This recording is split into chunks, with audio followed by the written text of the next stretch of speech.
Hey there, welcome to DevCamp 2021. My name's Chris Tackey, and I'm here to introduce, or I guess reintroduce since Brian introduced it during the keynote, Meadow for Linux. So it sounds cool, but what exactly is Meadow for Linux? Well, it's an implementation of the Meadow core that runs on popular Linux distributions. It can run on Debian, Ubuntu, things like that. It's designed to target common hardware that you would see in the IoT space, such as Raspberry Pi, Raspberry Pi Zero, the NVIDIA Jetson Nano, NVIDIA Jetson AGX, and BeagleBone Black, those types of devices. So when we say it's based on the Meadow core, what exactly does that mean? If you look at the standard Meadow core, underneath it has a Linux distribution of NuttX. Above that, it's got some BCLs. Then above that, we have the Meadow core, so Meadow.dll, Meadow contracts, and Meadow units. And then on top of that, there's the Meadow F7 implementation. Meadow for Linux uses pretty much the exact same stack underneath. It uses the exact same Meadow core, Meadow contracts, and Meadow units, but for .NET, it actually uses the .NET 5 runtime. So we're running just the standard .NET 5 runtime as shipped by Microsoft on these platforms. The next question we should probably answer is why Meadow for Linux? What's the purpose? Well, I was actually working on a project for a Jetson Nano, and I needed about 4 different peripherals. I went online and looked at the .NET IoT code, and there were drivers for I think 1 or maybe 2 of the peripherals, but not all of them. I then took a look at the source code for those peripherals, as well as a few others, and the source code itself was kind of confusing. It was certainly not standard from one peripheral driver to another, so it made it difficult to understand exactly how these things were supposed to be written. Meadow Foundation already had drivers for every one of the peripherals I had, so I had a couple options. I could create .NET IoT drivers for those peripherals, or I could work on Meadow and port Linux to it. I chose to port Meadow to Linux because it made more sense to me. It also meant that the drivers that I was working on would be portable from the Jetson Nano project that I was working on, as well as some other Pi stuff that I've been working on, to the F7. Basically, it was for my own sanity. It lets me work with a single set of drivers for multiple platforms. The added benefit is this also allows for you to write your code and test your code on other platforms. You can test and write for, say, a Raspberry Pi and then move it down to a Meadow. The other nice thing is it allows you to vertically scale. Maybe you start on a Pi and you move down to a Meadow F7 because you realize you don't need that much horsepower. You also want to have something that consumes less energy. So it makes sense to go down to a micro. Maybe you start working on a Meadow F7 and it grows to be too large of a project or requires too much processing power, so you want to move up to a Raspberry Pi. Maybe you're working on some project that you say, I want to do some sort of machine learning and a GPU would be useful. Well, you can move that code directly onto a Jetson Nano or even up to an AGX without having to change anything. That is a lot of the benefit of doing Meadow for Linux here. So now let's talk about how this actually works. What does a Meadow for Linux app actually look like? Here's a quick side-by-side, or I guess rather above and below, look at the two. At the top you see a standard Meadow F7 app.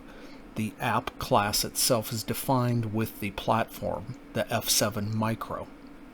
A Meadow for Linux app, the only difference is instead of using the F7 Micro, we use a Meadow for Linux type.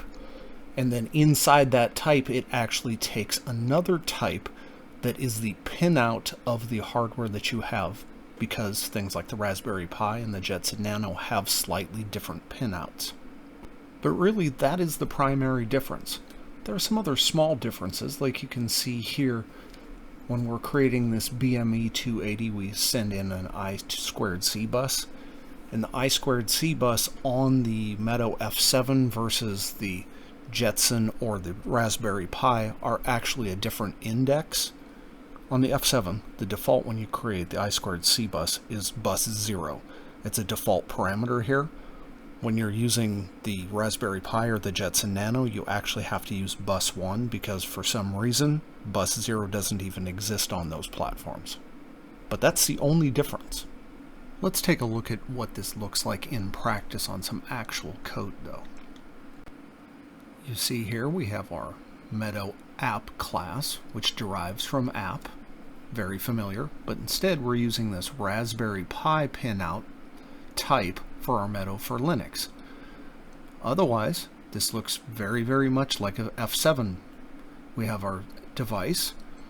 We call create digital output port on that device. And then we pass in the pin into that method for the creation. And this pin collection is a type-safe set of objects that we can select specific to our device. And that device pinout is specific to your hardware. Here you can see the Raspberry Pi pinout, and it has all of the GPIOs defined. And then down here we have aliases for those GPIOs that give you the pin to GPIO mapping, so you don't have to pull up the diagram that is the pinout to try to remember where all of those pins and GPIOs go. And just like we can use the Meadow core pieces, we can also use the Meadow Foundation libraries.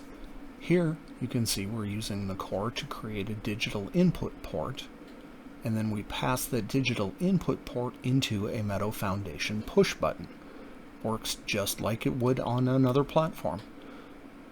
Here we add it to an array, but then we walk through the array and we add event handlers to all of these push button events, and then we have these handler methods down here that write out to the console. And these write lines just go direct to the console in Linux on either the Pi, or if you were running on something like a Nano, it would go there. And as I had hinted to before, you can also use the I2C bus. Here you can see we use the device object, call create I2C bus, and pass in an index of 1. Has to be a 1 on a Raspberry Pi or a Nano. Then we pass that bus into the constructor for our BME 280, which is a driver out of the Meadow Foundation. Once we have the BME object created, we can party on with that. We call read, we get back a set of conditions. We can then take those conditions, write them out to the console, and loop forever. So even with all of this coolness that I've described, it's important to understand that Meadow for Linux is right now just an alpha. I wouldn't even consider it a beta. What works today? Well, digital output ports work, digital input ports work.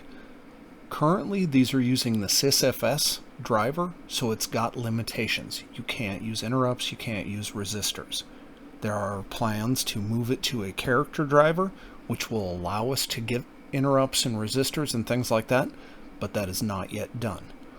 I2C is working, as you've seen, but SPI bus does not yet work. Other things are coming up. You can keep track of the status of those on the repo in GitHub. I'll put up the link for that here in a little bit. But what I really want to show you is a neat thing that Meadow for Linux allows, and that is container support. Wilderness Labs is now maintaining a public base image of Meadow for Linux. It's at this address. I've put the address in Docker Hub up on the screen. And here's an example Docker file to run a BME 280 application. This is actually also up in Docker. So the Docker file looks like 7 lines of code. And this last line, Docker run with the device, and then the Wilderness Labs BME 280 sample. You can run that on a Raspberry Pi today that has either Docker or Podman installed. As long as you have it wired up to a BME 280, this will work. We've confirmed that it works on the Raspberry Pi 4 and the Raspberry Pi 02. Let's take a look at this in action. First, let's run the application just right in the OS using .NET. I've already built this, so it's in the release. You can see it's a .NET 5 application. In here we have a bunch of results, some conditions, shows the temp, humidity, and barometric pressure. For reference, I've thrown up the fritzing diagram of the wiring for this. Now I also said this can run in Docker. So let's call Docker. We're going to tell it we want to expose the hardware device, the I2C1, to the container. And then we're going to run the Wilderness Labs BME 280 sample image tagged with 0.2. And here you go. We are running actually inside a Docker container with access to the hardware on this Raspberry Pi.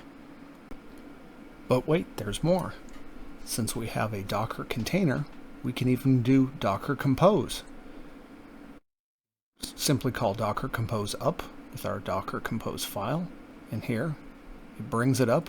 If the application dies for any reason, Docker will bring it back up for us, effectively acting like a watchdog. The Docker Compose configuration file is quite simple. You can see it here. We tell it that Docker should always restart the application if it dies, and always expose this I2C device to the container. Alright, so what's on the roadmap? As I said before, we're going to have SPI coming soon. I also want to convert the digital inputs from sysfs to a character driver so we get those resistors and interrupts. After that, we've got a few different ideas. Might work on a display where we would output to a GTK window so we could effectively simulate what you would do with an SPI display or an I2C display. Also want to implement the PWMs, maybe serial ports, and other stuff. Open to suggestions. Go ahead and leave comments out in the repo. You can also get a hold of us on our public Slack channel. Meadow for Linux is open source using the Apache 2 license, which is the same as Meadow Foundation, and it is available on GitHub at the address you see now on your screen. Please download it, take it for a spin. If you're interested in contributing, by all means, go ahead and clone the code and start working. I hope you enjoy it. Hope this was informational. Thanks for your time.